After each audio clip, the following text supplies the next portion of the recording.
안녕하세요. 임대박사 투데이입니다.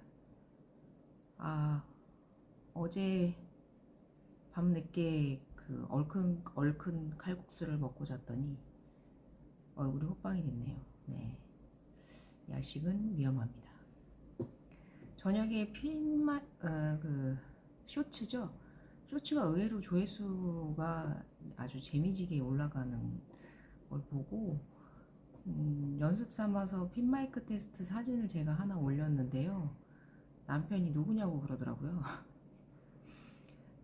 보정을 좀 했습니다. 당연히 했죠. 했지만 본판은 저고요. 그리고 요새는 자기 PR의 시대입니다. 이제 미디어에 대한 보정은 필수 불가결한 사항이다.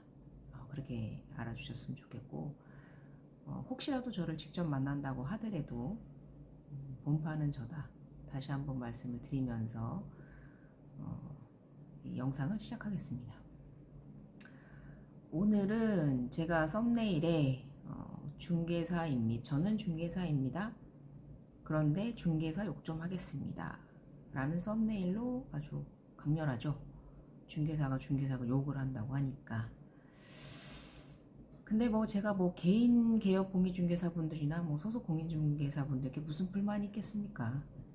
그럼 그분들에게 제가 하고자 하는 말씀은 아니고요. 이제 제가 얘기하는 걸 들어보면 누구를 향해서 말씀을 드리는지는 아시게 될 겁니다. 좀 답답합니다. 지금의 상황이. 대체 뭘 하고 있는 건지 답답해서 한번 말씀을 드려보고요. 이번에 2023년 10월 20일자로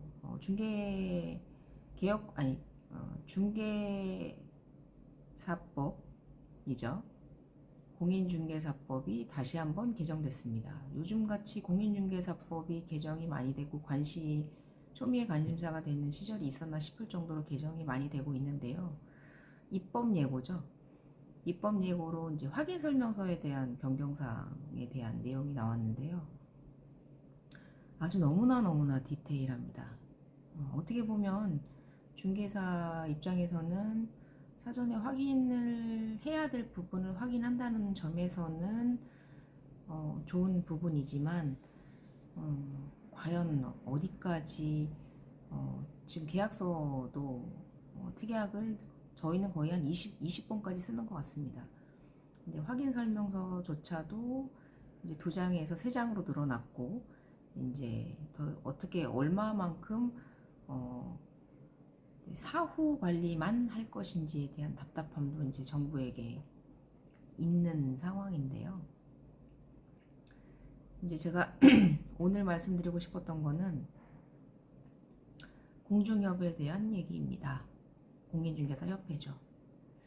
최근에 프로테크 기업들이 잘 아시겠죠. 그런 그리고 네이버나 있는데 이제 프로테크도 이제 대기업의 수준에 속하는 기업들이죠. 그 기업들이 중개업에 진출을 하겠다고 선언을 했습니다. 지난번에는 변협에서 중개사 업무에 변호사 자격증을 가지고 진출을 하려고 했다가 무산된 바가 있는데 이번에는 프로테크 기업입니다. 기업에서 본인들의 자본과 기술 그리고 빅데이터를 이용해서 중개업에 진출하려고 하고 있는데 어떻게 보면 저희 중개사는 이미 직방과 네이버 다방 등에 저희 비용을 지불하고 광고를 하고 있고 그 광고를 통해서 손님을 유치하고 있는 부분도 사실입니다. 네, 그렇죠.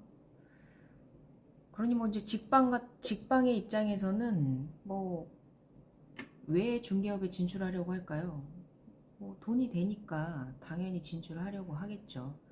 변협에서도 그랬고 중개업이라는 게 돈이 된다라고 생각을 했기 때문에 진출을 하려는 건 어떻게 되면 먹거리가 될 만한 분야에서 당연히 일어나는 수순 아닌가라는 생각이 드는데, 이제 공중협에서 최근 기사, 이제 한 달 전에 났던 기사였던 것 같아요.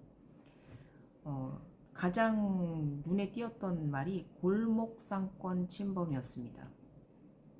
참 단순한 프레임이죠. 답답합니다. 중개업이라는 게 이미 대형화되어 있습니다. 중개법인이라는 이름으로 강남에서는 이미 빌딩에 뭐 100평, 200평, 뭐 건물 3개층짜리, 4개층짜리를 전부 통으로 사용하는 중개법인들이 늘어나고 있고요. 이제 중개사들 간의 경쟁에서도 더 이상 골목상권이라는 표현을 하기가 어려울 정도로 거대한 중개법인들이 생겨나고 있습니다. 근데 이러한 상황에서 골목상권 침범하지 마라라는 단순한 프레임으로 언론에 그렇게밖에 얘기할 수 없었나라는 답답함에서 제가 이렇게 얘기를 하게 됐고요. 한 달 전쯤에 이제 그 SBS 뉴스 기사를 제가 한번 본 적이 있는데 19세에서 39세 청년, 이제 40세가 넘으면 청년이 아니라고 생각을 하시나 봅니다. 저는 40이 넘었지만 뭐 아무튼 19세에서 39세 청년층을 대상으로 왜 임대계약이 힘든가에 대해서 설문조사를 한 적이 있다고 해요. 근데 거기서 이제 1위를 한 것이 그런 법적인 관행을 잘 모르겠다. 그리고 두 번째가 용어를 잘 모르겠다. 그리고 세 번째가 임대인의 태도가 불만스럽다. 그리고 네 번째가 중개인의 태도가 불만스럽다. 예순으로 나타났습니다. 근데 1위하고 2위 그 법 관행과 용어를 잘 모르겠다는 내용이 압도적으로 많았고요. 사실 그렇게 보면 정말로 소비자들은 임대 계약을 할 때 그 임대 계약 자체를 어려워한다라는 것을 알 수가 있습니다. 근데 법 관행과 용어에 대한 설명은 중개사가 중개를 하면서 임차인에게 설명을 해서 이해하게끔 만들어줘야 될 중개사의 영역일 수 있다고 저는 생각을 하거든요. 그렇게 생각해 보면 1위, 2위, 4위는 그러니까 법 관행, 그리고 용어, 그리고 중개사에 대한 태도는 중개사가 개선할 수 있는 사항이라고 생각을 합니다. 시장에서는 고객분들이 이러한 부분에 대한 어려움을 얘기하고 있는데 단순히 골목상권 침해라는 제밥그릇 챙기기식의 이야기를 하신다는 거죠. 제가 올해 한 5, 6월 달 정도였나요? 세미나에 한번 부동산 세미나에 참가를 한 적이 있었는데 참여를 한 적이 있었는데 거기에 이제 부동산 전세 사기 관련된 이슈로 해서 이제 그 토론이 한번 있었습니다. 이제 그 전문가들 이제 나와서요. 패널로 나와서 전문가들이 서로 간에 얘기를 하는 의견을 서로 간에 공유하는 그런 자리가 있었는데 거기에 공인중개사 협회의 관계자분도 나오셨습니다. 그래서 저는 상당히 기대를 많이 했죠. 중개사에 대한 대변을 해줄 거라고 생각을 했기 때문이죠. 근데 전세 사기에 관련돼서 중개사는 어떻게 생각하시냐, 공인중개사 협회는 어떻게 생각하시냐에 대한 질문을 했는데 명확하게 답변을 하지를 못하시더라고요. 약간 죄인 모드? 이런 일이 불미스러운 일이 일어나게 된 것에 대한 죄송한 마음을 전달하면서 내용 중에 제가 지금 오래돼서 기억이 잘 안 나지만 가장 인상 깊었던 점이 저희 공제증서에 관련된 얘기가 나왔었는데 이미 그때는 주택에 이제 공인중개사 사무소 개업 공인중개사의 경우에 공제증서가 2억으로 이미 올라가 있던 상태였는데 공중협 관계자분께서 공제증서를 1억이라고 설명을 하시더라고요. 과연 정말로 그래서 제가 나중에 그 토론이 끝나고 나서 그분한테 직접 찾아가서 여쭤봤습니다. 공제증서가 1억이 아닌데 왜 1억이라고 얘기하셨냐 라고 얘기를 했더니 그분께서 하시는 말씀이 그게 크게 중요하지 않다고 말씀을 하시더라고요. 그럼 뭐가 중요한지 저는 이해가 되질 않더라고요. 그리고 왜 공인중개사가 그 요번에 전세 사기에 관련된 부분이 그 중개에 관련돼서는 물론 초과 보수를 받은 중개사분들에 대해서는 법적 책임을 물어야 하는 것이 맞지만 전세 계약 자체가 문제가 됐던 것은 아니거든요. 저희 임대인들이 어떤 분인지 정확히 알 수 없지만 명확하게 서류를 제시하고 그리고 임대인을 만나서 계약을 하면 저희도 그 사람이 사기꾼인지 아닌지 알 수가 없습니다. 이제 그런데 중간에 컨설팅 업자들 그리고 분양 상담사들이 끼어 있거든요. 그분들에 대한 얘기를 좀 해줬으면 했었습니다. 저는 중개사도 각성을 해야 하고 개선의 여지가 분명히 존재하지만 중간에 그러한 법적인 허점이 있다. 그런 분양 관련된 부분도 중개사 업무로 편입시켜서 중개사의 권리와 의무를 강화해라. 뭐 이런 쪽으로 얘기해 주기를 바랬는데 사과 모드를 하시더라고요. 그래서 너무 답답했었던 적이 있었는데 그래서 왜 그렇게밖에 얘기를 할 수 없었냐라고 얘기를 했더니 공중협에서 목소리를 내면 언론에서 더 두드려 맞는다고 하시더라고요. 그게 대답이었습니다. 욕먹기 싫어서 가만히 있는다 라는 얘기를 하신 것과 진배없죠. 이거는 제가 진짜 공중협 관계자분과 직접 대화한 내용을 말씀드리는 거고요. 성함까지는 말씀드릴 수는 없습니다. 명함은 받았지만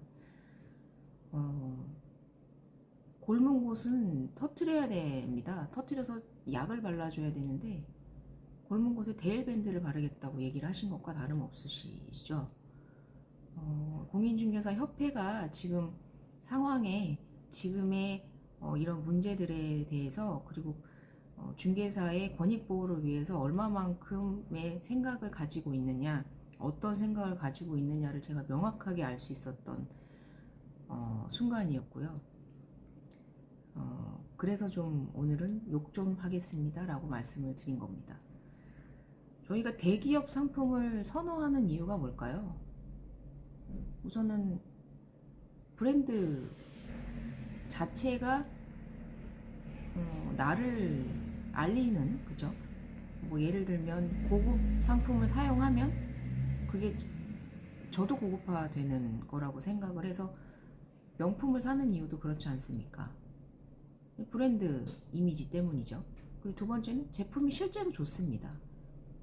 제품이 실제로 좋기 때문에 사용을 하는 거고, 세 번째는 애프터 서비스가 너무 좋죠. 대기업을 저희가 이용하는 이유 중에 저는 가장 큰 이유가 이렇게 세 가지가 있다고 생각을 하는데,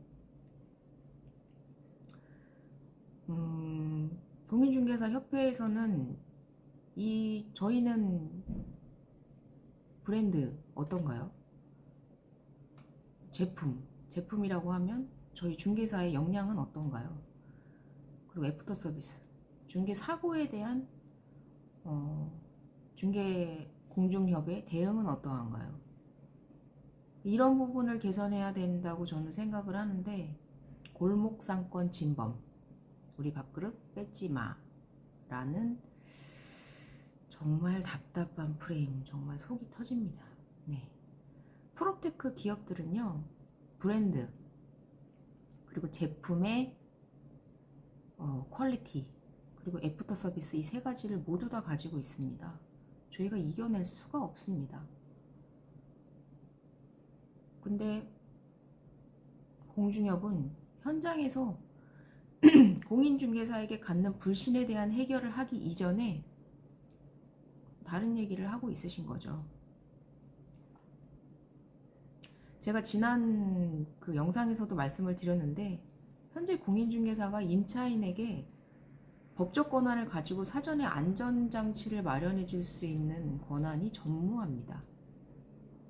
임대인에게 구두상 요청을 하고 거절할 경우에 임대인이 거절하였음이라고 확인 설명서에 쓰는 것 외에는 중개사가 할 수 있는 일이 없습니다. 저희도 그래서 너무 답답하고요. 임차인을 보호하고 싶은데 보호할 방도가 없습니다. 조금씩 제도가 개선되고 있는 건데 뭐 물론 공중협에서도 어느 정도 국가와 뒤에서 뭐 협의하면서 뭐 개선해 나가는 부분들도 분명히 있겠지만 물론 언론적인 부분에서 그러니까 외적으로 보여지는 부분도 상당히 중요하다고 생각을 하는데 그런 죄인 프레임은 저는 아니라고 생각을 합니다. 의무만 있고 권리가 없는 게 의무인가요? 근데 이제 저희가 프로테크 기업보다 이제 가장 앞서는, 그러니까 앞설 수밖에 없는 건 프로테크 기업이 저희를 절대 이길 수 없는 부분은 현장에서의 그 뭐랄까요, 정보 습득이라고 해야 될까요?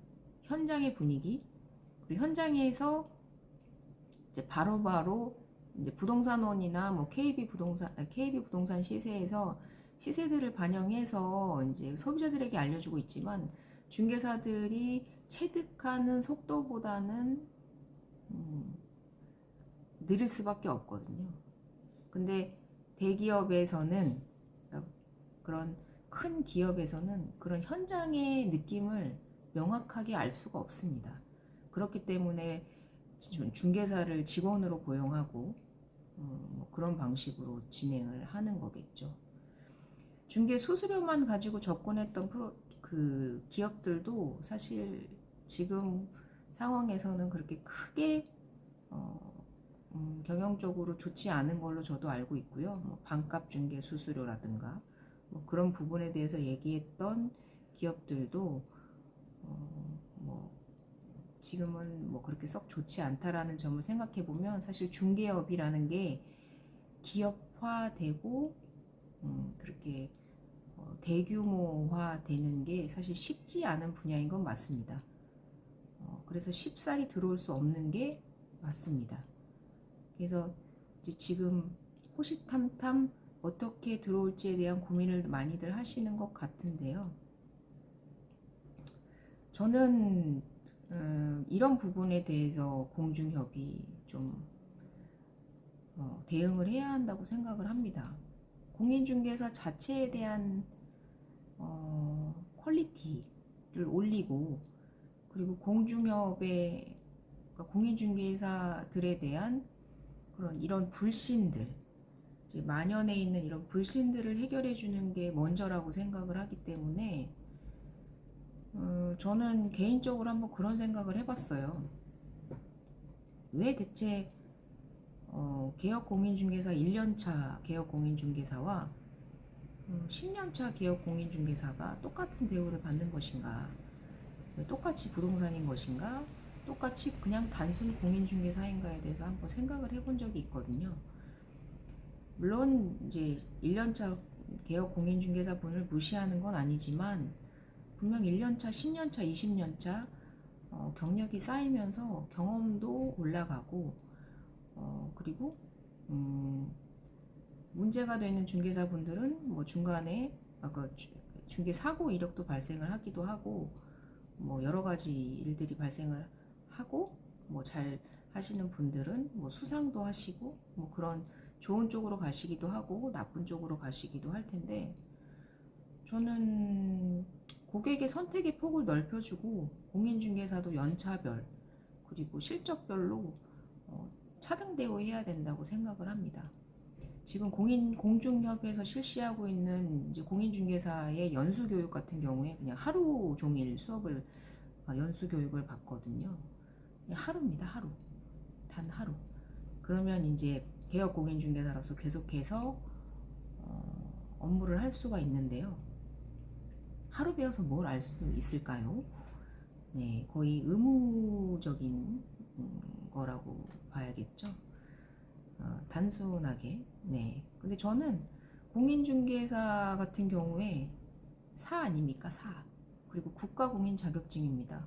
전문가기 때문에 국가에서 공인한 자격증이기 때문에 저는 실질적으로 개업공인중개사의 연간거래, 수상 이력, 그리고 고객 평가, 중개 사고 이력 등을 종합적으로 판단을 해서 국가공인 자격증인 만큼 국가공인 인증중개사 제도를 좀 도입하면 어떨까라는 생각을 좀 해봤습니다. 제가 부동산을 시작을 한지 저도 이제 8년 차 정도 돼 가는데요. 부동산을 토탈 한지 나름 1년 차에 했을 때의 나와 지금의 나는 정말 다르거든요. 그래서 중개사 스스로도 업무 성과에 대한 실적과 경력 관리를 함으로써 더욱더 좋은 서비스를 제공할 수 있다고 생각을 해요. 그 TV에서 그 낚시 프로그램이 있었는데 거기서 이제 고기 많이 잡으면 황금 배지 주더라고요. 그러니까 잘한 사람한테는 잘했다고 칭찬을 해줘야 되는데 공인중개사의 경우에는 그런 게 없습니다. 그래서 이 중개사가 잘하는 중개사인지 잘 못하는 중개사인지 고객들은 알 길이 없는 거지요. 그래서 저는 제가 아까 방금 말씀드린 대로 종합적 판단을 통해서 인증을 공중협에서라도 해줬으면 좋겠습니다.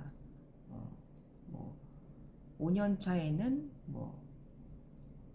마스터급 공인중개사, 그리고 10년 차에는 컨설턴트라는 명칭을 공인중개사에게 부여한다. 이런 식으로 해서 공인중개사의 퀄리티를 높이는 방향으로, 그리고 실질적으로도 고객분들도 이런 인증을 받은 거에 대해서 믿고 거래를 할 수 있는 선택의 폭을 넓혀주는 것도 저는 하나의 방법이라고 생각합니다. 단순히 수수료가 비싸니까 수수료를 줄여라가 아니고 이런 식의 논리라면 저는 중개 수수료에 대한 조정도 동의를 하는 바입니다. 근데 저희가 얼마나 어떻게 일을 하는지, 그리고 어떤 방식으로 일을 하는지, 그리고 공인중개사마다 정말로 천차만별 중개를 함에도 불구하고 단편 일률적으로 평가하고, 그리고 이렇게 싸잡혀서 욕을 먹는 이런 상황을 저는 반드시 개선해야 된다고 생각을 합니다. 공중협은 제가 지금 스크립트를 보면서 얘기를 하느라고 옆을 바라보고 있는데 양해를 부탁드리겠습니다. 네. 이어서 한번 그냥 마지막으로, 공중협은 10만 공인중개사 대변하는 협회입니다. 현장에서 공인중개사들이 어떻게 일을 하고 있는지 한번 자리를 한 번씩 마련해 줬으면 좋겠습니다. 어떠한 불만이 있는지, 그리고 어떠한 고충이 있는지를 듣는 자리를 협회 지부장 분들이 각각 있으시지만 그분을 말고 그냥 일선에 있는 개업 공인중개사들에게도 그런 장을 한 번씩 마련해 주셨으면 좋겠어요. 세미나식으로, 포럼식으로. 왜 그런 게 없는지 제가 모르는 건가요? 왜 그런 게 없는지 저는 너무 궁금하고요. 내부에서 그런 개선의 모습을 보여야지만 저희의 권익도 향상된다고 생각을 합니다. 정말로 지금 상황에서는 공인중개사의 이미지 쇄신이 너무너무 필요한 상황입니다. 저는 공중협을 응원하고 싶습니다. 그런데 지금 상황에서는 계속해서 권한 없는 의무만 지우고 있는 상황입니다. 이걸 그대로 방관하는 공중협을 저는 비판합니다.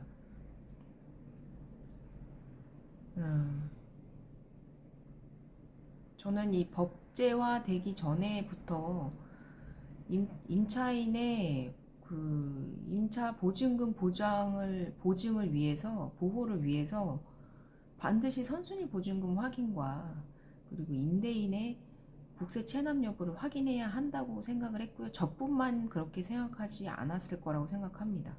모든 일선의 중개사 분들이 권한은 부족하고 의무만 많다고 얘기를 하고 있습니다. 권한을 지워주십시오. 그러면 책임도 지겠습니다. 지금은 저희가 할 수 있는 건 질문하는 것밖에는 없습니다. 답변을 해주지 않으면 강제할 수 있는 근거가 전혀 없습니다. 공중업 여러분, 현장의 일선에 있는 개혁 공인중개사와 소속 공인중개사 분들의 의견을 청취하십시오. 그런 자리를, 그런 장을 마련해 주셨으면 좋겠습니다. 정말 개혁 공인중개사로서 안타까운 상황입니다. 네, 오늘은 제가 좀 사실 비판을 늘 하고 싶었었던 부분인데요. 비판입니다. 비난이 아니고.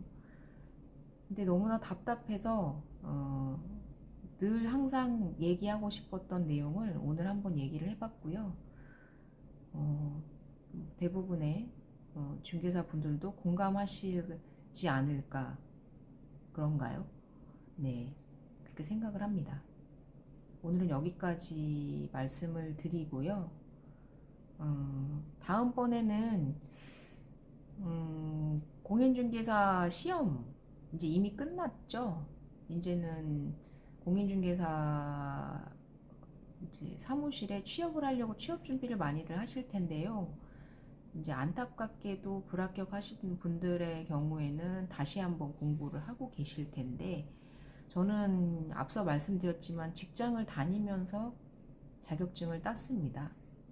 그래서 어떻게 직장을 다니면서 자격증 공부를 했는지, 그리고 동차 합격을 했고요.